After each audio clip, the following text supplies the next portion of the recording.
Ada yang lebih kasihan dari kamu yang nge-WhatsApp ke dia berkali-kali tapi cuma dicentang biru aja. Namanya juga perjuangan menggait pujaan hati. Walau nggak dibalas emot senyum, apalagi emot cium, setidaknya masih ada sisi romantisnya kan ya? Tapi coba anggota DPR, bukan romantis, tapi tragis. Nggak dikasih senyum, langsung kicep. Udah dengar beritanya? Di tengah rapat kerja, ada anggota Badan Anggaran DPR RI yang mengaku ciut nyali melihat Menko Marves Luhut Binsar Panjaitan jarang senyum. Nyali saya ciut, Pak. Saya akan tanya, tapi Bapak nggak senyum. Dari awal Bapak sudah injek gas, kenceng banget. Gimana caranya saya masuk ruang-ruang itu? Mungkin memang bercanda ya. Bercanda kan ya Pak? Tapi dalam momen yang baru beberapa hari lalu, Pak Luhut juga bernada keras kepada anggota DPR. Gara-garanya soal tarif Borobudur. Kadang-kadang maaf teman-teman Bapak Ibu juga yang langsung ngeritik saya, nembak 12 pas, nggak tahu masalahnya. Jadi kalau boleh mohon lain kali telepon saya aja Pak, masalahnya apa sih gitu. Jadi jangan cari, mohon maaf Pak Ibu, cari popularitas dengan nyerang saya Pak. Bukan pekerjaan mudah Ibu. Bagaimana saya bagi badan saya, ninjau pergi lihat itu. Dan tidak mudah. Jadi kalau kadang-kadang kita mau kritik, please, telepon kami dulu Pak, Ibu. Tapi hanya saya titip pada masyarakat, tadi saya bilang juga sama teman-teman DPR, jangan overreact.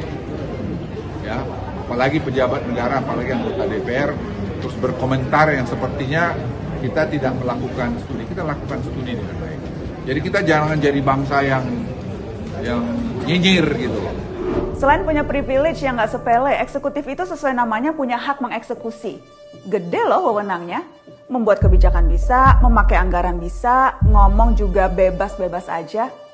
Tapi seingat saya, wewenang dan privilege eksekutif itu tidak termasuk fitur tombol mute all. Rakyat dibungkam itu cerita lama. Netizen bisa bebas sekarang ngomong apa aja. Tapi DPR diminta nelpon langsung, japri-japrian, terkait kebijakan pemerintah yang perlu direspon. Nah, ini yang mau kita bahas. Salah satu tugas DPR itu memantau kerja eksekutif, pengawasan. Ini mandat konstitusi. Setiap anggota DPR mempunyai hak interpelasi, hak angket, dan hak menyatakan pendapat. Semuanya itu untuk apa? Dalam rangka mengawasi eksekutif. Mengawasi di situ jelas kan ya? Dengan bicara. Kata parlemen itu berasal dari bahasa Prancis parler, artinya untuk berbicara, ngomong. Kalau mengawasi tapi nggak ngomong, atau misalnya nggak boleh ngomong, itu DPR atau CCTV sih? Mending kita patungan beli CCTV aja. Nggak perlu bayarin gaji DPR segorden-gordennya. Senator, legislator, memang perlu nyinyir. Dalam artian memang harus ngomong, termasuk ikut menyuarakan aspirasi rakyat. Kalau nggak ngomong ya bukan DPR.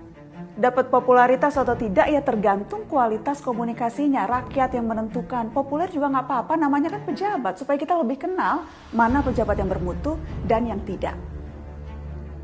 Makanya harus ngomong terbuka. Di media boleh, di warung kopi saat ketemu konstituen boleh.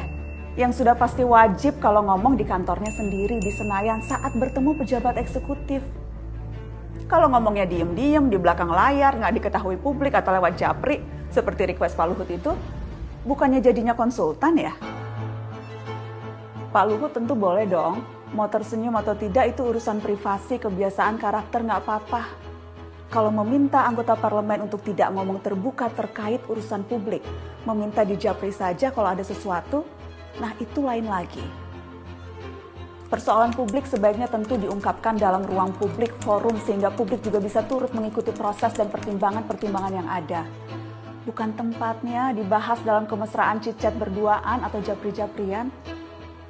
Ini menggambarkan tata kelola negara kita yang masih kebiasaan ditangani secara informal, diam-diam, dari sebuah lorong gelap, tiba-tiba keluar sebuah kebijakan, dan mereka yang mempertanyakan ditodong, mana datanya untuk mengkritik. By the way, Big Data 110 juta warganet minta tunda pemilu, kayaknya belum dibuka juga tuh. Yuk, para anggota DPR lebih tajam. Yuk, bisa yuk. Cara mengawal pemerintah agar semakin bermutu adalah dengan menjadi partner diskusi yang kuat, setara, dan berintegritas. Masa karena Pak Luhut nggak senyum terus keder? Lah dikira rakyat selalu senyum sumringah, berseri-seri dengan kinerja para pejabat publik? Kan nggak juga. Apa perlu besok Semisal DPR bikin undang-undang yang enggak, kita kirimin aja foto-foto kita selfie cemberut juga, biar pada ciut.